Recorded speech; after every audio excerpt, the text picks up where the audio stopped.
You guys requested Wahoo World next. I didn't expect this map to come up so soon. And Wahoo World is, it's kind of an interesting map because I think this has a reputation of being a really bad stage, which kind of is. But if you look at it, it doesn't really have the whole markings of a bad stage.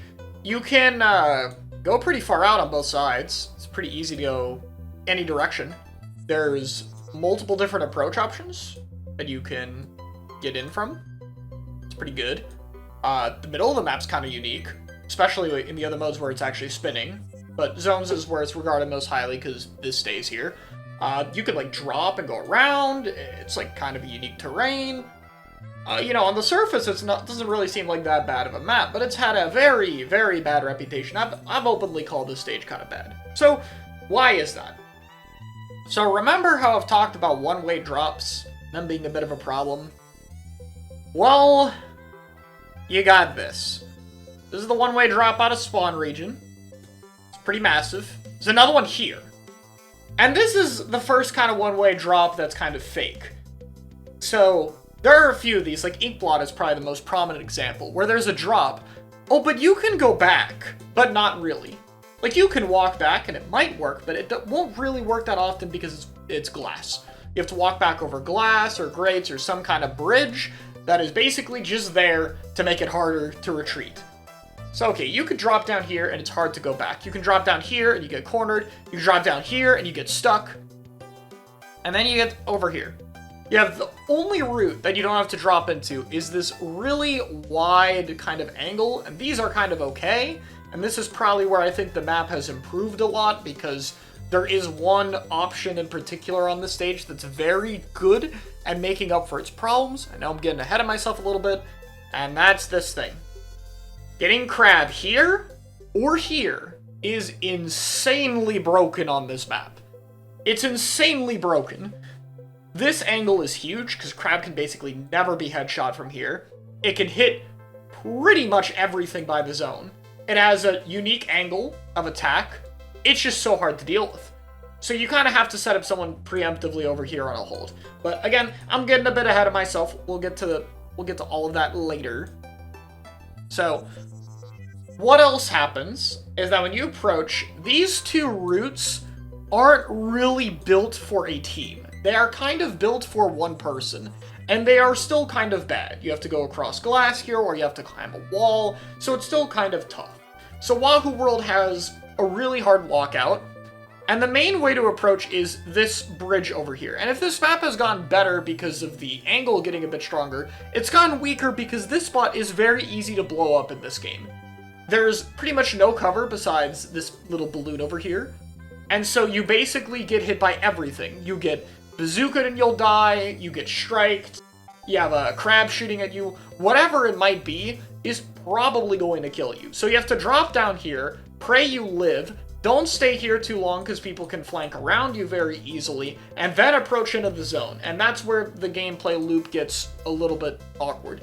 But I'm not here to explain just why the stage is considered weaker, I'm here to tell you guys how to play on it. So, let's start with retake. What is most important for retake? Most important is two things. One, for most compositions, you want to get someone on this angle over here. You need to be able to pull the defending team to look away from your side of the map. So you need to get someone to pull attention over there. Preferably, it should be a weapon that can have some kind of staying power. So something like a crab or a mid-range weapon that could put pressure is pretty good.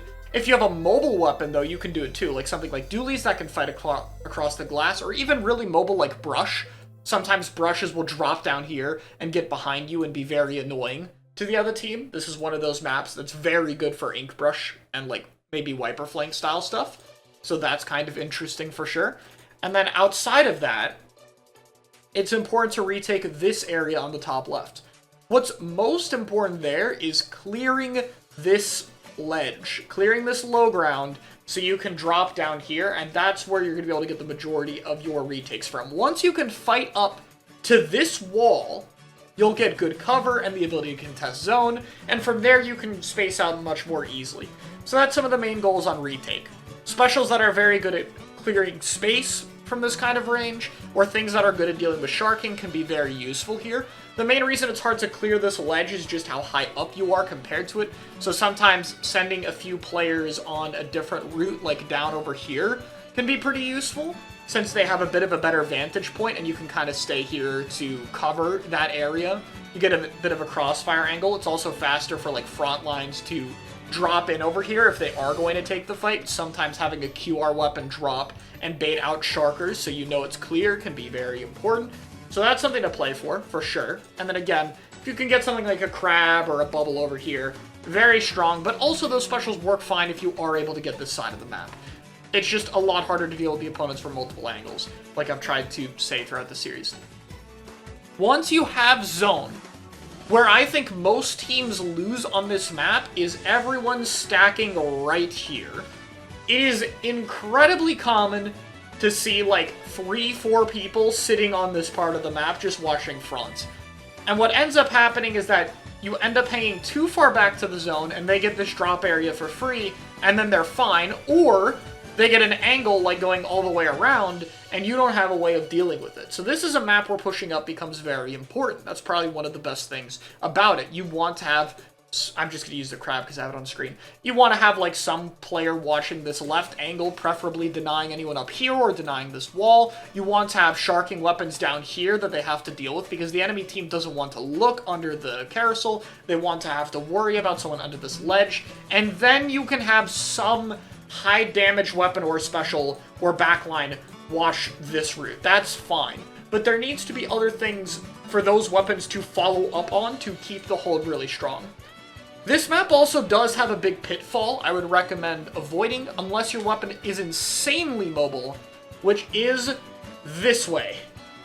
This is often too far. If you overcommit on this side of the map, the other team does have the option to just blitz right past you and go straight for the zone while you're down a player over there. So you do have to be very careful you're not overcommitting on your hold. You want to push up, but this whole area is still very far away, and it's not entirely needed to cover this part of the map that you actually have to worry about. Because specials or weapons on something like this high ground aren't really a big deal. They shouldn't be a major concern for what you're doing. So, in a nutshell, that's what I think of Wahoo World. It's one of those maps that you have to be very careful on retaking. Make sure you have importance on the sides of the map. If you like to play very aggressive short-range weapons, I think they actually work well here due to the area underneath being quite useful. Specials like Crab and Bubble are especially useful here due to the lack of cover in the middle of the map. Like, it's just those pillows, the wall, and this tiny little edge is all you got. So, plenty of things to keep in mind there. But I hope this helped you out, and again, let me know what you want to see next time. Thank you for watching.